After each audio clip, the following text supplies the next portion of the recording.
மிதுன ராசிக்காரர்களுக்கு செய்வின பாதிப்பு இருந்தா என்னென்ன அறிகுறிகள் தென்படும் அப்படின்னு சொல்லிட்டு நம்ம பார்க்கலாம். கந்திஷ்டி பார்த்தீங்கன்னா இவங்க ஃபேமிலி சைடே பார்த்தீங்கன்னா கண்டிப்பா, அதாவது இவங்களுடைய ஃபேமிலி சைடு, அதாவது ஹஸ்பண்டா இருந்தா மனைவி பக்கமும், மனைவியா இருந்தோ ஹஸ்பண்ட் சைடும் பார்த்தீங்கன்னா கண்டிப்பா அவங்க தான் வந்து இவங்களுக்கு ஏதாவது செய்வினை வச்சிருப்பாங்க. அதாவது மாமியார் மாமனார் அந்த மாதிரி ஒரு விஷயங்கள் தான் இவங்களுக்கு செய்வினை வச்சிருப்பாங்க. ஏன்னா அவங்க மூலயமா தான் இவங்களுக்கு பிரச்சனைகள் அதிகம் வரக்கூடிய வாய்ப்பும் வந்து மிதுனராசிக்காரர்களுக்கு இருக்குது.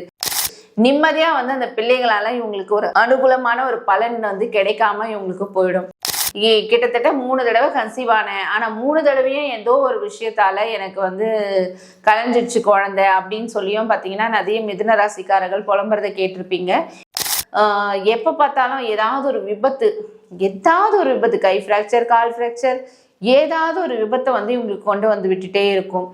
தூக்கத்துல வந்து ஏதோ ஒரு கெட்ட ஆத்மா வந்து இவங்களை அழுத்துற மாதிரி, அது வந்து அவங்கள வெட்டுற மாதிரி, இவங்க மேல வந்து அது ஒரு பேட் முகம், அந்த ஃபேஸ் வந்து பார்த்தீங்கன்னா இவங்களுக்கு வந்துட்டு போகிறது. வீட்டில் வைக்கிற இந்த எலுமிச்சை பழம், இந்த தேங்காய் பொருட்கள் அது அழுவி போகிறது, அதே மாதிரி இந்த தேங்காய் அழுவி போகிறது, பூசணிக்காய் அழுவுறது, இது எல்லாமே செய்வின பாதிப்பு தான்.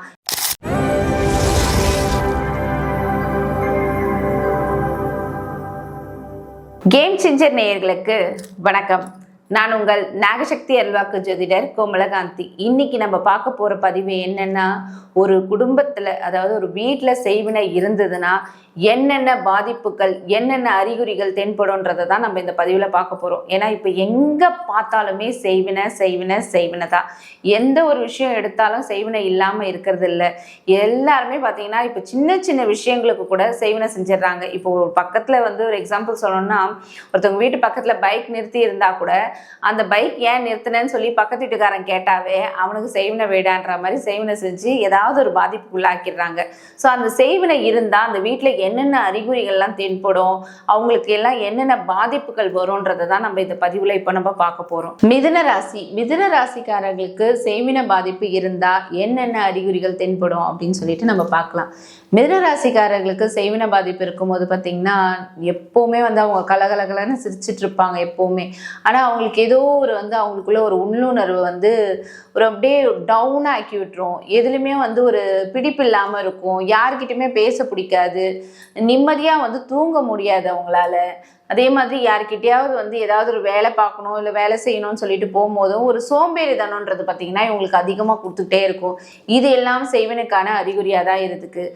கந்திஷ்டி பார்த்தீங்கன்னா இவங்க ஃபேமிலி சைடே பார்த்தீங்கன்னா கண்டிப்பாக, அதாவது இவங்களுடைய ஃபேமிலி சைடு, அதாவது ஹஸ்பண்டா இருந்தா மனைவி பக்கமும், மனைவியா இருந்தோ ஹஸ்பண்ட் சைடும் பார்த்தீங்கன்னா கண்டிப்பா அவங்க தான் வந்து இவங்களுக்கு ஏதாவது செய்வினை வச்சிருப்பாங்க. அதாவது மாமியார் மாமனார் அந்த மாதிரி ஒரு விஷயங்கள் தான் இவங்களுக்கு செய்வினை வச்சிருப்பாங்க.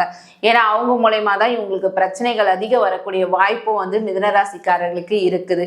அதே மாதிரி மச்சான் வழியிலையும் பார்த்தீங்கன்னா இவங்களுக்கு அதாவது மாம மச்சான்னு சொல்லுவாங்கல்ல, அந்த மாம மச்சான் வழியிலையும் கண்டிப்பா இவங்களுக்கு பிரச்சனை வரக்கூடிய ஒரு சூழ்நிலையும் அதிகமாக இருக்கு. ஏன்னா அவங்க தான் மோஸ்ட்லி இவங்களுக்கு செய்வினை வைப்பாங்க மிதுனராசிக்காரர்களுக்கு. அதே மாதிரி இவங்களுடைய பிள்ளைகளாலையும் பார்த்தீங்கன்னா இவங்களுக்கு ஒரு பிரச்சனை கொடுத்துக்கிட்டே இருக்கும். அதாவது நல்லா ரொம்ப வந்து சமத்தா இருக்கிற பசங்க அப்படியே எப்ப பார்த்தாலும் வந்து ஏதாவது துருன்னு ஒரு ஓடிட்டு இருக்கிறது, திடீர்னு கீழே விழுந்து அடிபடுறது, இந்த மாதிரி ஒரு சூழ்நிலைகள் எல்லாமே செய்வினைக்கான அறிகுறியா தான் இருக்கு. நிம்மதியா வந்து அந்த பிள்ளைகளால இவங்களுக்கு ஒரு அனுகூலமான ஒரு பலன் வந்து கிடைக்காம இவங்களுக்கு போயிடும். அதே மாதிரி குழந்தை இல்லாம இருக்கும். அதாவது குழந்தை வந்து இவங்க கன்சீவ் ஆவாங்க, திடீர்னு அந்த குழந்தை வந்து இவங்களுக்கு கலைஞ்சிடுறது. கிட்டத்தட்ட 3 தடவை கன்சீவ் ஆனேன், ஆனா 3 தடவையும் ஏதோ ஒரு விஷயத்தால எனக்கு வந்து கலைஞ்சிடுச்சு குழந்தை அப்படின்னு சொல்லியும் பார்த்தீங்கன்னா நிறைய மிதுன ராசிக்காரர்கள் புலம்புறதை கேட்டிருப்பீங்க. இது எல்லாமே செய்வனுக்கான ஒரு அறிகுறி தான். கர்ப்பப்பையில முதல்ல பெண்களுக்கு பார்த்தீங்கன்னா கர்ப்பப்பையில தான் பிரச்சனை கொடுத்துரும். அதே மாதிரி ஆண்களா இருந்தா பார்த்தீங்கன்னா அவங்களுக்கு வந்து இந்த இறனையா ப்ராப்ளம் வருது. இது அதிகமே வந்து மிதுன ராசிக்காரர்களுக்கு கண்டிப்பா காட்டிடும்.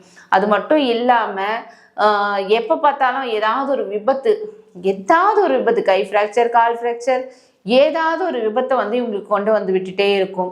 அதே மாதிரி உங்களுடைய 12ஆம் வீட்டு அதிபதியா பார்த்தீங்கன்னா சுக்கிரன் இருக்கிறதுனால இவங்களுக்கு வந்து எப்பவுமே வந்து இந்த பெண்களால் வந்து ஆண்களாக இருந்தால் பெண்களால் பிரச்சனைகள் வரத்துக்கான ஒரு சூழ்நிலையும், பெண்கள் வந்து மூலயமா வந்து ஏதாவது ஒரு, அதாவது நல்லா இருப்பாங்க, நல்லா ஒழுக்கமாக இருந்தவங்க வந்து வேற மாதிரி போகிறது, இந்த மாதிரி ஒரு விஷயங்கள் எல்லாமே செய்வனுக்கான அறிகுறியாக தான் இருக்குது.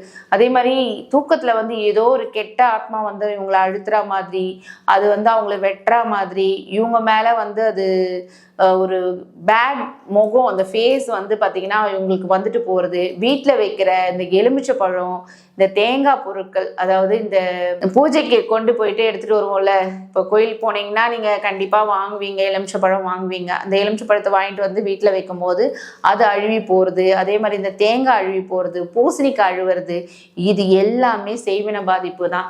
இந்த மாதிரி ஒரு விஷயங்கள் நடக்கும்போது ஏதோ நம்ம வீட்டில் இருக்குன்றதை நீங்கள் உணரலாம்.